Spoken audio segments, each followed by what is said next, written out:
కస్టడీలోకి తీసుకొని ఒక మనిషిని దారుణంగా కొట్టి చంపి కుట్రపూరితంగా సీసీ ఫుటేజ్ను సైతం మాయం చేసి చివరికి శవం కూడా కనపడకుండా మాయం చేసి ఆ శవం ఎక్కడుందో ఏం చేశారో ఏమైందో కనీసం కుటుంబ సభ్యులకు బూడిద కూడా ఇవ్వని అత్యంత అమానవీయ పాశవిక ఘటన జరిగి ఈ ఘటన కూడా ఎక్కడ జరిగింది? So called state head quarters. అంటే చంద్రబాబు నాయుడు గారి ఇంటికి ఆమడ దూరంలో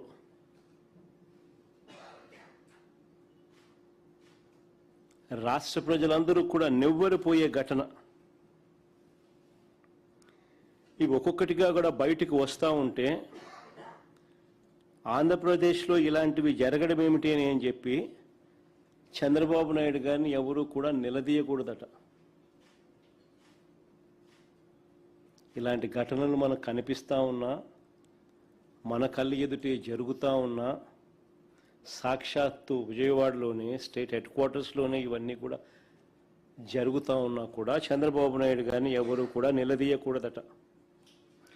వీటి గురించి ప్రశ్నిస్తే, వీటి గురించి నిలదీస్తే వెంటనే వాళ్ళ దగ్గర నుంచి వచ్చే మాటలు ఏమిటి? క్రిమినల్స్కు మద్దతు ఇస్తారా అంటూ తాను ఎదురుదాడి చేయడమే కాకుండా తనకు తానా తందానా అనే ఎల్లో మీడియాతో కూడా ఇదే మాదిరిగానే రాతలు రాయి చేస్తారు. Character assassination. జరిగిన ఘటనలో అమానవీయంగా ఒక వ్యక్తిని పోలీస్ కస్టడీలో తీసుకోవడం, కొట్టడం, చంపడం, కుట్రపూరితంగా సీసీ ఫుటేజ్ను మాయం చేయడం, చివరికి శవం కూడా మాయం చేసిన పరిస్థితి. చివరికి ఆ తల్లికి కనీసం బూడిద కూడా ఇవ్వని అత్యంత అమానవీయ పరిస్థితుల మధ్య దాని గురించి ఎవరు మాట్లాడరు. సో కాల్డ్ ఎల్లో మీడియా తానా తందానా అని చంద్రబాబు నాయుడుకు భజన చేస్తూ ఉన్న వీళ్ళు మాట్లాడే మాటలు ఏమిటి? రౌడీ షీటర్కు మీరు సపోర్ట్ చేస్తారా అని ఇలాంటి మాటలు. నిజంగా ఈ టాపిక్ కూడా డైవర్ట్ చేయడానికి, ఆశ్చర్యకరంగా ఈ టాపిక్ డైవర్ట్ చేయడానికి చంద్రబాబు నాయుడు గారి పార్ట్నర్ కూడా,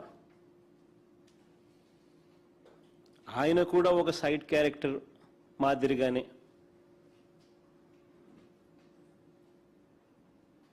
వీళ్ళతో తాను తందానా అంటూ పొలిటికల్ డ్రామాలో ఈరోజు అందరూ చేస్తూ ఉన్న పరిస్థితులు. నేను చంద్రబాబు నాయుడు గారిని, ఆయన పార్ట్నర్ గారిని ఇద్దరిని సూటిగా ప్రశ్నిస్తా ఉన్నా. ఈ రాష్ట్రంలో చట్టం న్యాయం లేదని, కోర్టులతో తమకు పని లేదని, తమకు ఏది అనిపిస్తే అది చేస్తామని,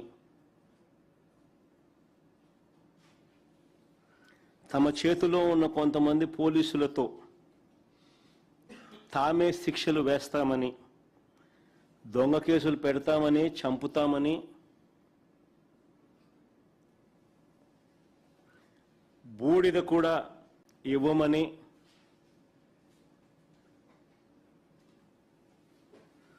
అధికారిక ప్రకటన చేయగలరా? చంద్రబాబు నాయుడు అడుగుతా ఉన్నా, ఆయన పార్టీలను అడుగుతా ఉన్నా. అధికారికంగా ఇవన్నీ మేము చేయగలమని చెప్పి మీరు అధికారికంగా ప్రకటన చేయగలరా?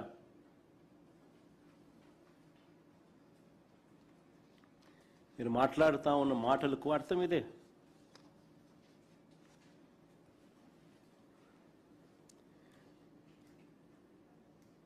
కవరప్లో భాగంగా సాయి కృష్ణ మొదట రౌడీ షీటర్ అన్నారు.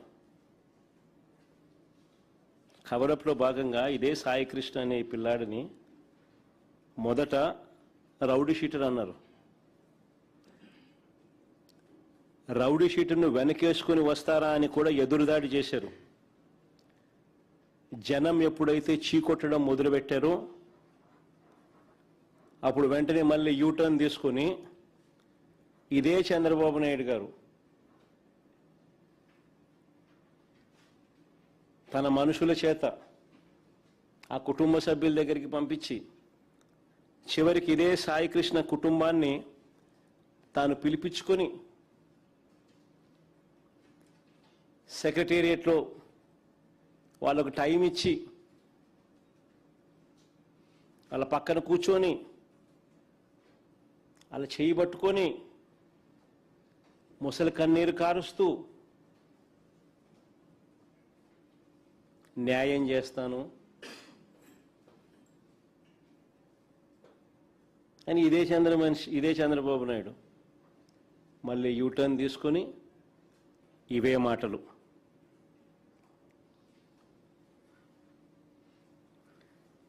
అసలు ఏ రకంగా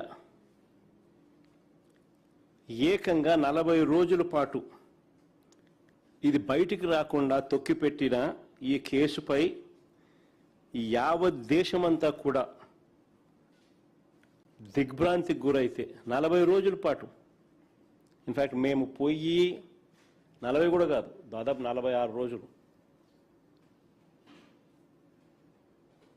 నేను పోయిన తర్వాతనే పోయిన 4 రోజులకు అరెస్టులు, 46 రోజులు దీన్ని కేసును తొక్కిపెట్టి ఈ కేసుపై యావత్ రాష్ట్రమే కాదు దేశమంతా కూడా దిగ్భ్రాంతికి గురైతే అసలు ఏం జరిగిందో, చట్ట ప్రకారం ఎంతమంది మీద, ఎంతమంది పెద్దల మీద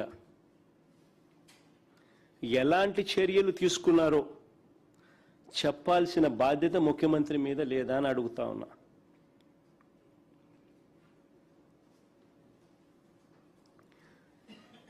ఇంత జరిగినా కూడా ఇప్పటికీ కూడా చంద్రబాబు నాయుడు గారిలో కానీ ఈ ప్రభుత్వంలో కానీ ఎక్కడా కూడా చిత్తశుద్ధి అనేది కనిపించదు. ఎక్కడా కూడా ఏ కోశానైనా కూడా కనీసం రిమోర్స్ లేదు, పశ్చాత్తాపం లేదు.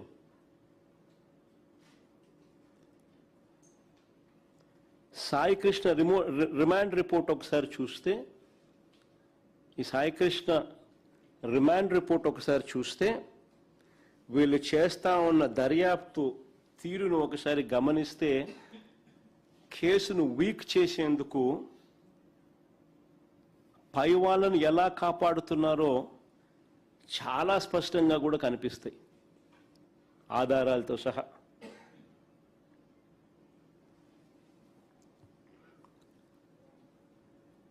నేను 4-5 పాయింట్ల రిపోర్ట్ల ఆధారంగాను 4-5 పాయింట్లు లాజిక్తో చెప్తా, లాజికల్గా నేను చెప్తాను. రాష్ట్ర ప్రజలందరూ కూడా ఆలోచన చేయమని అడుగుతా ఉన్నా. సాయి కృష్ణను మార్కాపురం నుంచి తీసుకువచ్చింది టాస్క్ ఫోర్స్ పోలీసులు. సాయి కృష్ణను మార్కాపురం నుంచి తీసుకువచ్చింది మార్కాపురం నుంచి తీసుకొచ్చింది టాస్క్ ఫోర్స్ పోలీసులు. వాళ్ళ రిమాండ్ రిపోర్ట్లోనే ఇది రాశారు, ఇది చెప్పారు. వాళ్ళు కృష్ణలంక పోలీస్ స్టేషన్కి ఈ మనిషిని అప్పగించిన తర్వాత, అంటే సాయి కృష్ణను అప్పగించిన తర్వాత అక్నాలెడ్జ్మెంట్ కూడా తీసుకున్నారని కూడా రిమాండ్ రిపోర్ట్లో వాళ్ళు చెప్పారు.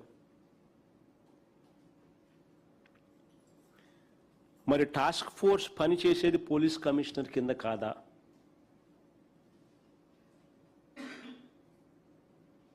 మరి టాస్క్ ఫోర్సు పనిచేసేది పోలీస్ కమిషనర్ కింద కాదా? మరి ఇది జరిగింది ఎప్పుడు? మే 6వ తారీఖున. మరి ఇది జరిగింది మే 6వ తారీఖున. ఇది జరిగితే సాయి కృష్ణ తల్లి మే 28న, సాయి కృష్ణ తల్లి మే 28న రాత్రి 7:26 ఇదే విజయవాడ సిపికి అర్జీ ఇస్తూ, ఇదిగోండి కాపీ కూడా, అర్జీ కాపీ, టైమింగ్ కూడా రాసి ఉంది చూడండి దాంట్లో. సాయికృష్ణ తల్లి ఇదే సిపికి మే 28న రాత్రి 7:26 విజయవాడ సిపికి అర్జీ ఇస్తూ తన కొడుకును పోలీసులు తీసుకొచ్చారని, ఇప్పటి వరకు ఏ కోర్టులోనూ ప్రవేశపెట్టలేదని, లాకప్ డెత్ చేశారన్న అనుమానాలు ఉన్నాయని, అత్యవసరంగా ఈ కేసులో జోక్యం చేసుకోమని అడిగితే ఇదే సిపి పట్టించుకోలేదు.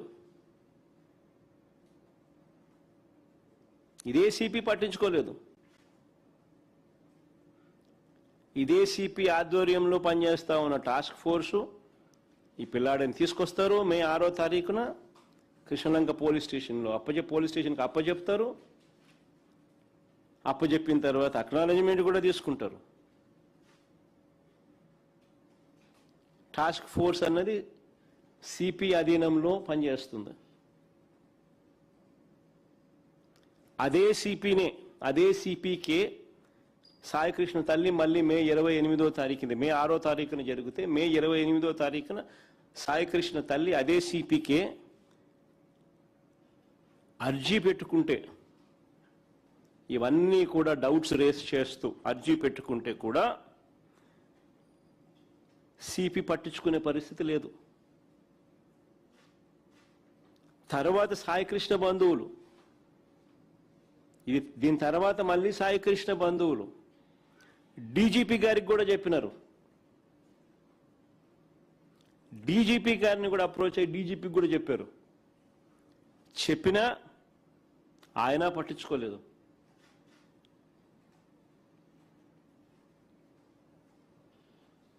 మరి రాష్ట్రంలో వ్యవస్థలు కుప్పకూలిపోయాయి అని చెప్పడానికి ఇవన్నీ నిదర్శనాలు కావా?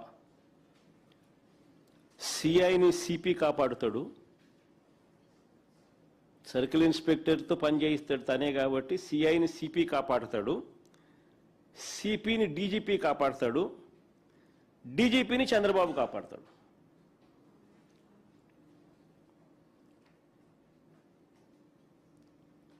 ఇవన్నీ రాష్ట్రంలో